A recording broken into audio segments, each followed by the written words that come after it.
Il croyait voir passer un camion ordinaire perdu dans la poussière du Sahel et la scène a basculé d'un seul geste. Quand le couvercle s'est levé, la routine a cédé, laissant apparaître une matière froide dont la simple présence pouvait faire vaciller un pays entier. Que signifie pour ceux qui vivent ici qu'un détail minuscule décide du souffle d'une nation, du pari d'Ibrahim Traoré et du droit de dormir sans peur? Soudain, la frontière n'était plus une ligne, mais une peau tendue, prête à se déchirer. Ce récit suit un contrôle banal qui se transforme en test de souveraineté à l'instant même où la frontière cesse d'être un décor administratif. Elle éclaire comment la routine peut devenir une menace mortelle. L'enjeu n'est pas seulement d'arrêter un convoi, mais de comprendre comment un réseau peut s'installer dans les gestes répétés, les horaires prévisibles et les relâchements invisibles. Dans ce cadre, la promesse de tenir la ligne sans dépendre de personne devient un pari concret associé au style d'ordre bref attribué à Ibrahim Traoré. La suite examine la mécanique, une anomalie minuscule, puis une cartographie d'ombre, puis une interception sans bruit, et enfin des chiffres qui ne dramatisent pas mais qui expliquent. Un point demeure suspendu dès maintenant. Si un chargement a frôlé le passage, combien d'autres ont profité des mêmes angles morts? C'est cette question, plus que la saisie elle-même, qui fixe les stakes et oblige à regarder la frontière comme une condition de vie. C'est l'écart exact inscrit sur un bordereau froissé, une date avancée de 7 jours par rapport au calendrier officiel, relevé presque machinalement lors d'un contrôle de routine. Ce décalage, minuscule en apparence, a suffi à faire basculer l'incident d'une simple anomalie administrative vers la mécanique précise d'une menace organisée dans un pays déjà sous tension. Au départ, rien ne distinguait ce camion des autres. Même itinéraire poussiéreux, même cargaison déclarée de ciment, même passage au crépuscule. Pourtant, ce chiffre isolé révélait une rupture dans la répétition. Il signalait que quelqu'un, quelque part, comptait sur l'habitude pour passer inaperçu. Dans le contexte du Burkina Faso, marqué par des institutions affaiblies et une frontière sud longtemps poreuse, cette faille prenait un poids particulier. Les années précédentes avaient laissé un paysage fragile, douanes décrédibilisées, postes sous-équipés, circulation intense de marchandises sans contrôle rigoureux. La frontière fonctionnait par inertie plus que par vigilance. C'est dans cet espace que s'est imposée une idée nouvelle, portée par un jeune officier devenu chef de l'État: reconstruire la souveraineté par la discipline quotidienne plutôt que par l'assistance extérieure. Ibrahim Traoré avait formulé cette orientation sans emphase, comme une consigne sèche, mais elle avait préparé le terrain. Lorsque la date décalée fut repérée, les agents ne se contentèrent plus de vérifier les papiers. Ils commencèrent à comparer les itinéraires, à noter les horaires, à observer les silences. Ce qui apparaissait comme un cas isolé s'inscrivait en réalité dans une série. Même chauffeur, même créneau, même cargaison sans destination crédible. Peu à peu, une carte invisible se dessinait, reliant fraude, produits sensibles et routes répétées. Le mini révélateur n'était donc pas le camion lui-même, mais ce chiffre unique, 7 jours, qui montrait que le système respirait contre le pays. À partir de là, la question changeait de nature. S'il existait une logique aussi précise, combien de passages avaient déjà échappé au regard? Hawa et Karim n'étaient pas censés devenir des figures centrales. Elle, jeune inspectrice souvent cantonnée aux tâches secondaires, savait lire les routes comme d'autres lisent des archives. Lui, lieutenant expérimenté de Gawa, connaissait chaque point d'eau, chaque halte improvisée, chaque détour utilisé par les chauffeurs au crépuscule. Leur rôle initial était simple: observer sans intervenir, conformément aux consignes strictes venues de la hiérarchie. Très vite, cette posture d'attente produisit ses premiers effets.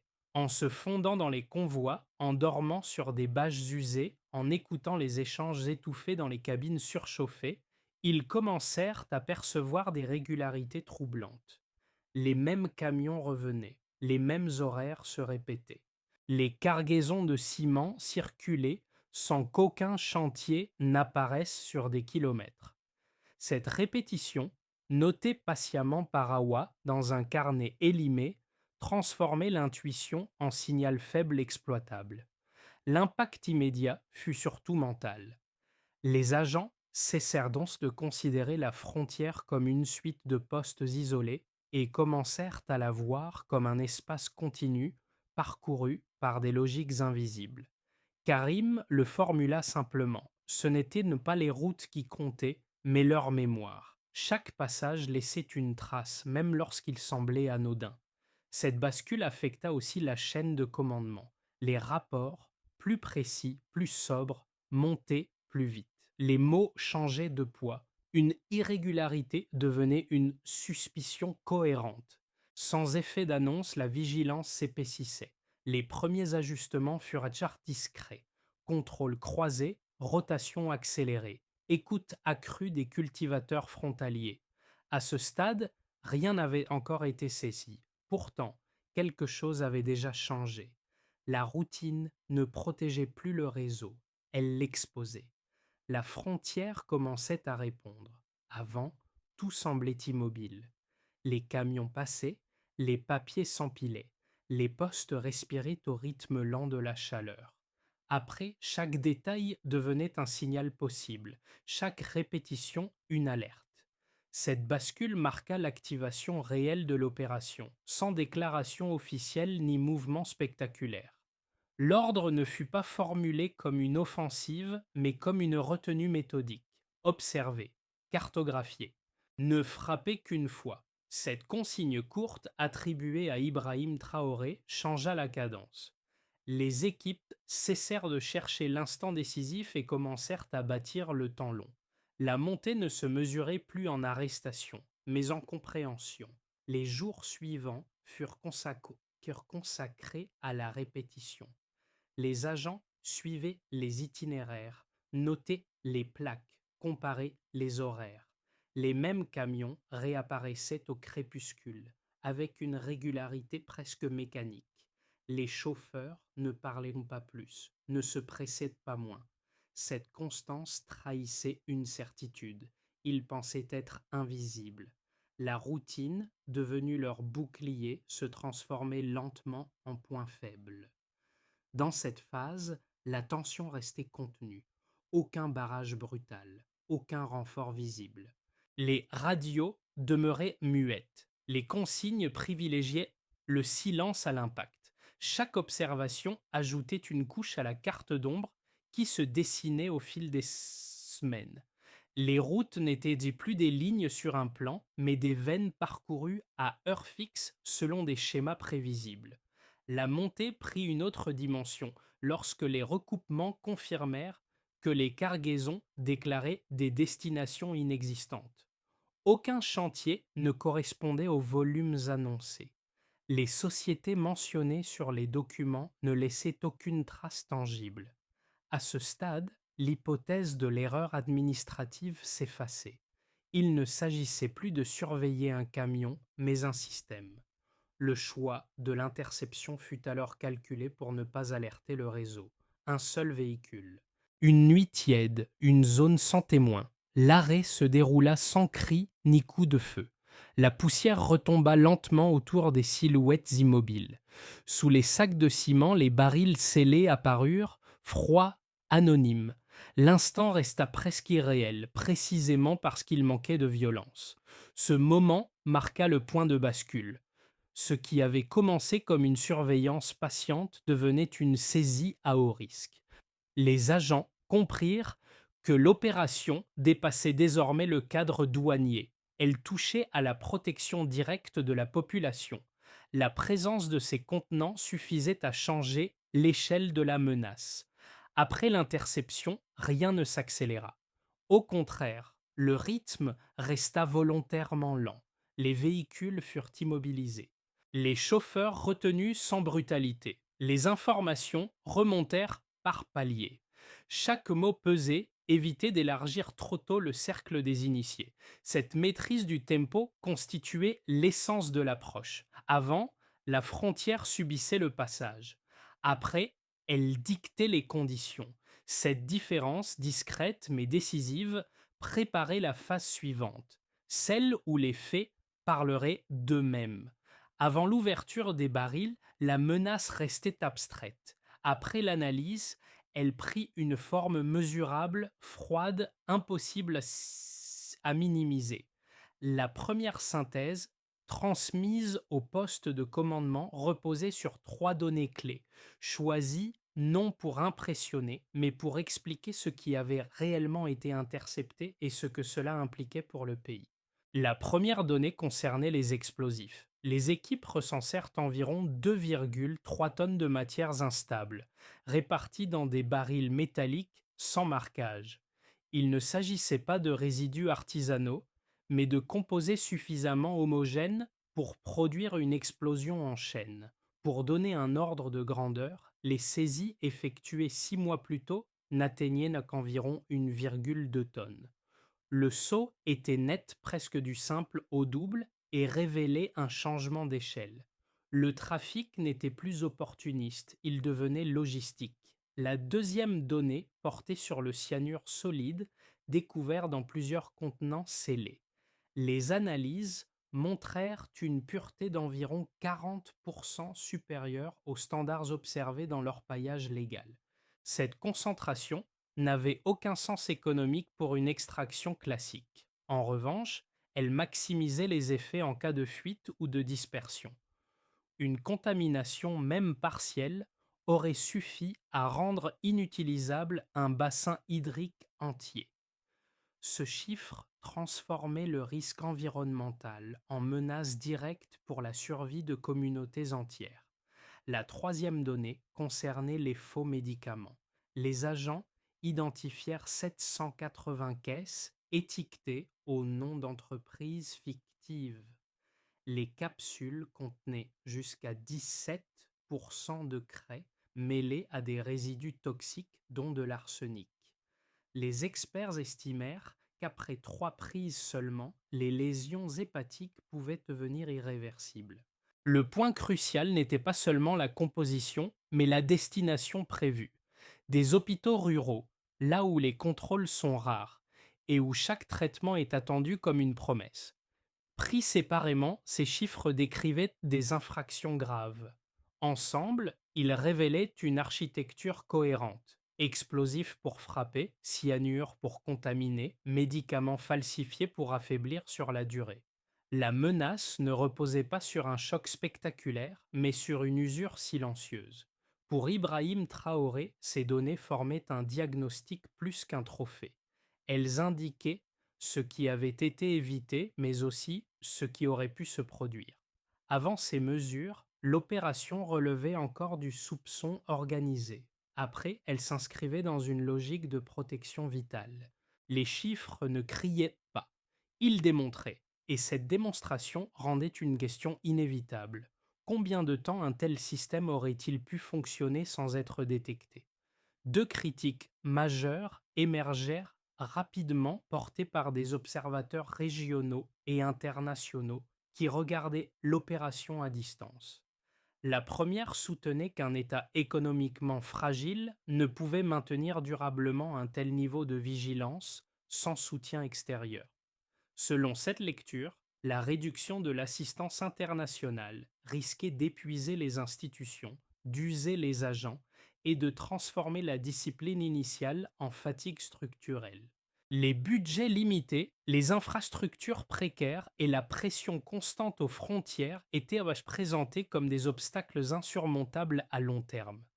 La seconde critique adoptait un angle plus géopolitique. Elle avançait que le choix d'une surveillance essentiellement interne créait un vide stratégique.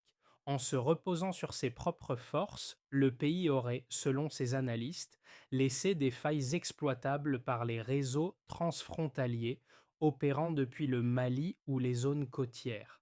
La souveraineté assumée était perçue comme un pari risqué, potentiellement inspirant, mais aussi isolant. À leurs yeux, l'absence de coordination visible avec des partenaires extérieurs augmentait la probabilité d'un retour progressif des trafics par des routes alternatives. Ces arguments, pris au sérieux, dessinaient un scénario plausible sur le papier. Pourtant, les faits observés sur le terrain racontaient une dynamique différente. En 6 mois, les flux de contrebande enregistrés à la frontière sud chutèrent de près de 48%, un indicateur difficilement compatible avec l'idée d'un effondrement rapide.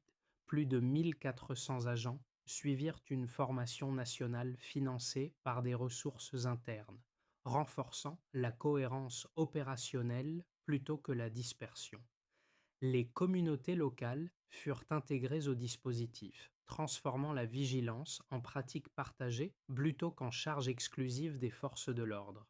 Loin d'un isolement passif, cette approche produisit une densité nouvelle. Les critiques demeuraient valables en théorie, mais la réalité montrait que la cohésion interne compensait au moins partiellement l'absence de soutien extérieur. Ce décalage entre anticipation et observation invitait à une relecture. La question n'était plus de savoir si le modèle pouvait tenir, mais à quelles conditions il restait viable sans s'user. Jusqu'alors, les équipes pensaient affronter un trafic structuré, dangereux, mais inscrit dans les logiques connues du Sahel.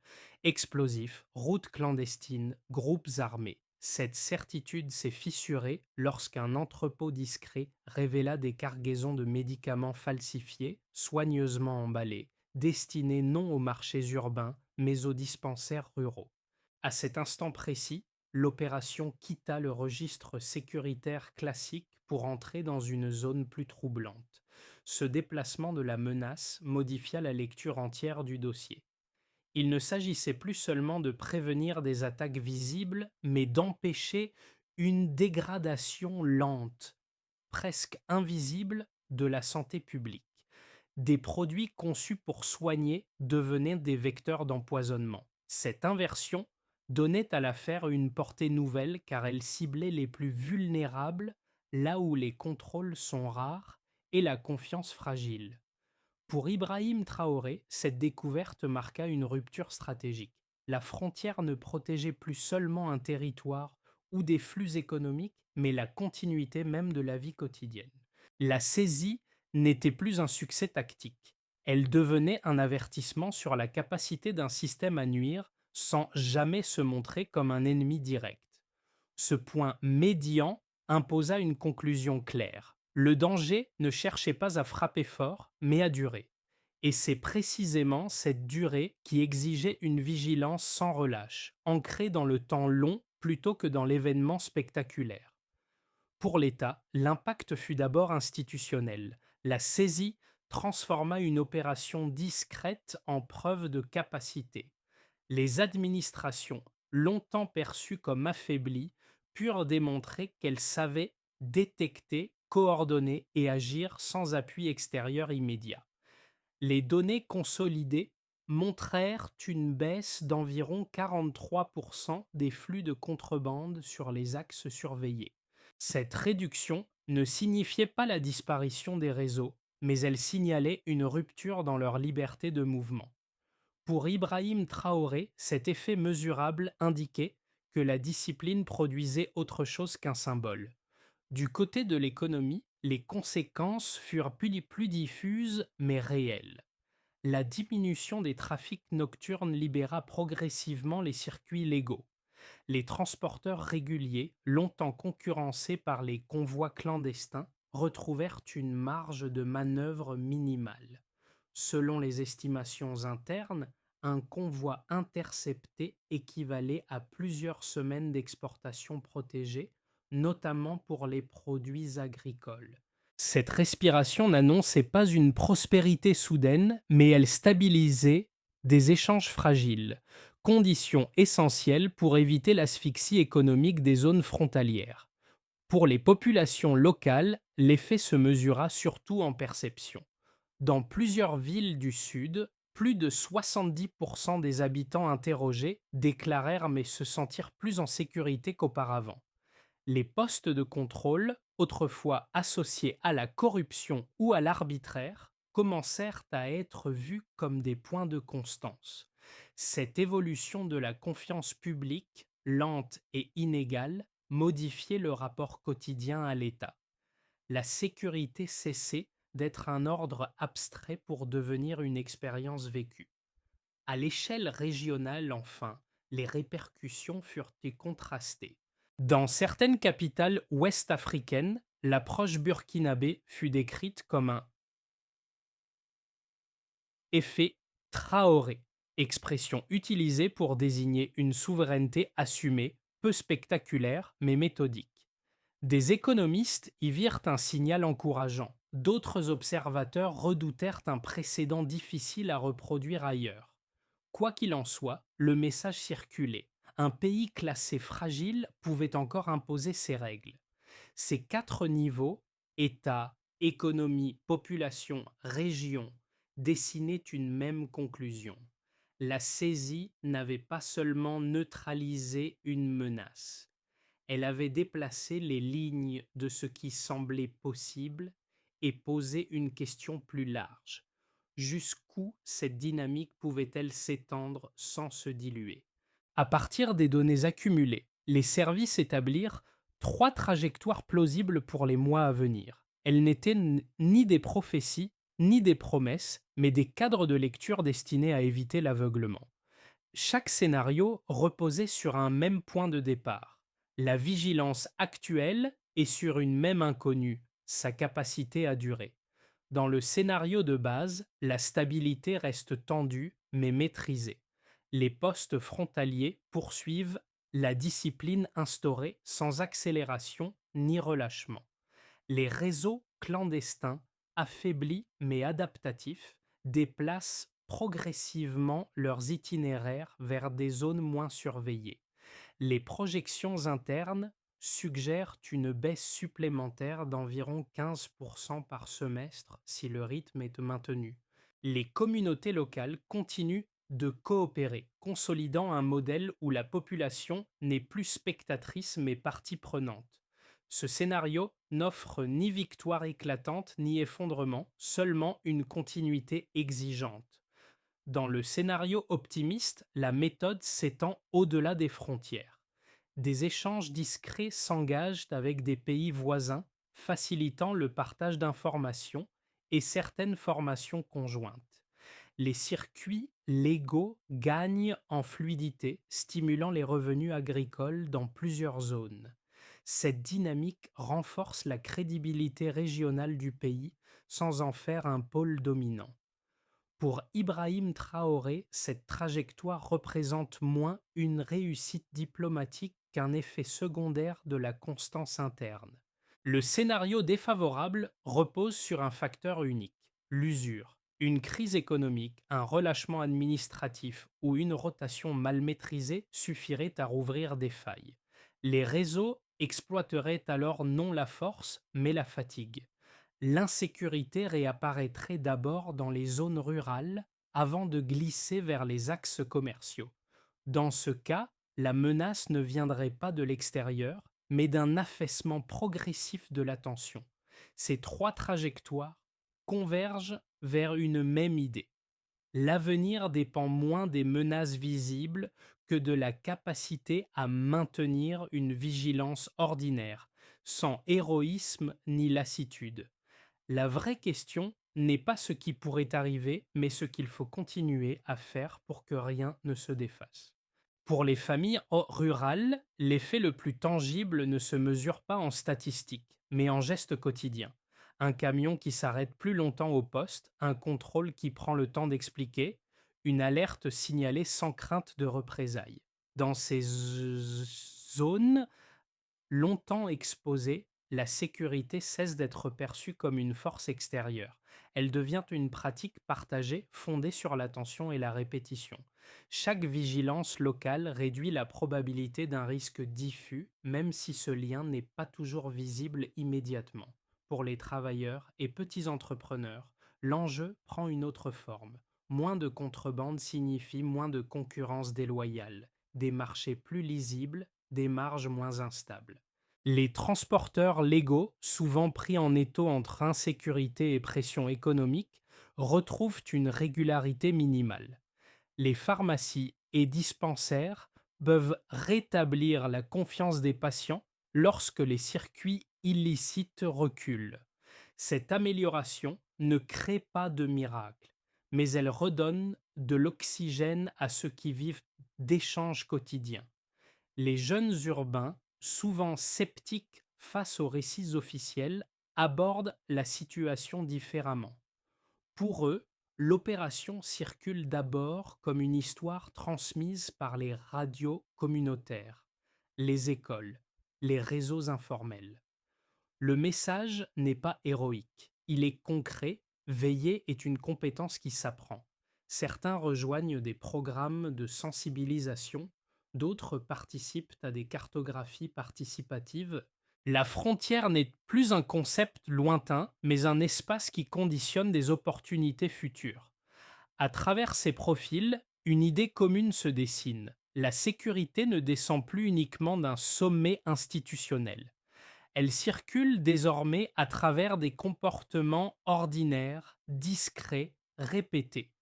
Elle devient moins spectaculaire, mais plus durable, parce qu'elle est portée par ceux qui ont le plus à perdre.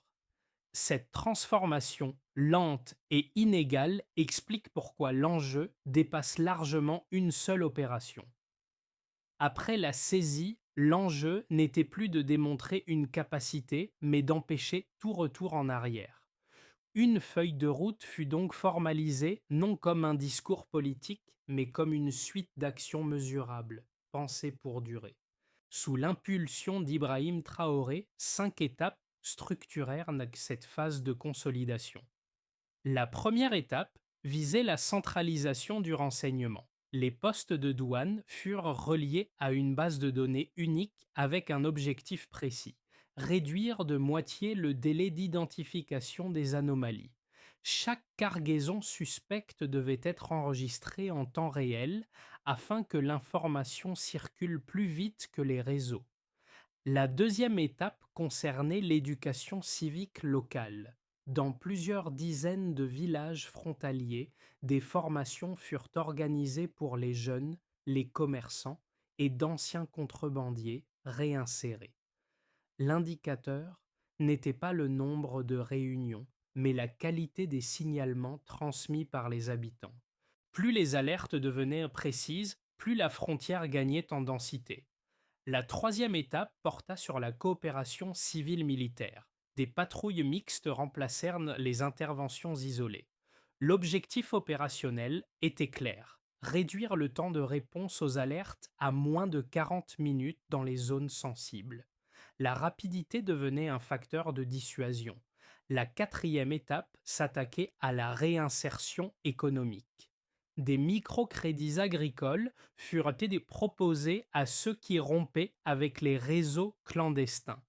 Le succès se mesurait en commerces légaux créés, pas en arrestations supplémentaires.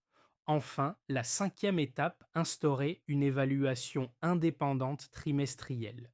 Incidents évités, participation communautaire, confiance publique.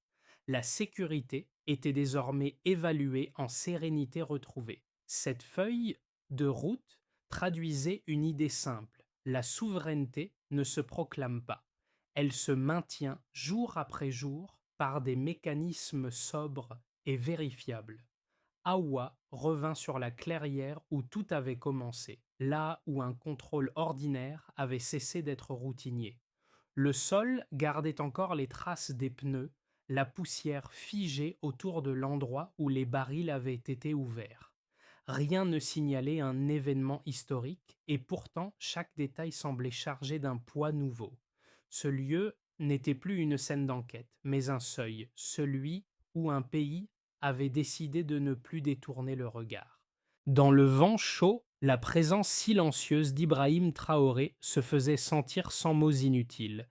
Il observait la ligne tenue, la discipline installée, la peur contenue plutôt que criée. Cette sobriété donnait à l'instant une gravité particulière. Il n'y avait ni célébration, ni récit héroïque, seulement la conscience d'avoir évité quelque chose d'irréversible. Awa sortit de sa poche une photographie conservée depuis la première saisie. On y lisait l'inscription Aide humanitaire sur une caisse éventrée. Le contraste entre le mot et le contenu lui serra la gorge. Elle murmura une phrase simple, presque fragile, qui résumait toute l'affaire. Le mal avance masqué. Ce rappel liait le début et la fin. On ne protégeait pas seulement une frontière, mais ce qu'elle permettait de vivre. Et cette compréhension, plus que l'opération elle-même, marquait durablement ceux qui avaient détenu la ligne. La nuit tombait sur Ouagadougou sans éclat particulier, mais la ville semblait respirer autrement. Rien n'avait été proclamé comme une victoire, aucun symbole n'avait été brandi. Pourtant, dans les marchés, aux arrêts de bus, le long des routes secondaires, une idée circulait discrètement. La vigilance n'était plus l'affaire d'un sommet lointain, mais d'une attention partagée. La sécurité avait cessé d'être un décor pour devenir une pratique intime. Ce basculement ne reposait pas sur la peur, mais sur une responsabilité collective. Tenir la ligne ne signifiait pas se fermer au monde, mais refuser l'habitude qui endort. Dans cette logique, le pari porté par Ibrahim Traoré prenait une dimension plus large que l'événement initial. Il ne s'agissait pas seulement d'intercepter des cargaisons, mais de rappeler que chaque relâchement a un coût invisible. L'histoire laisse alors une question ouverte sans injonction ni morale appuyée. Que devient un pays lorsque ceux qui l'habitent choisissent de ne plus détourner le regard, même lorsque rien ne semble menacer immédiatement? Peut-être que la réponse ne se trouve ni dans les chiffres, ni dans les discours, mais dans cette décision quotidienne, silencieuse, de rester attentif ensemble.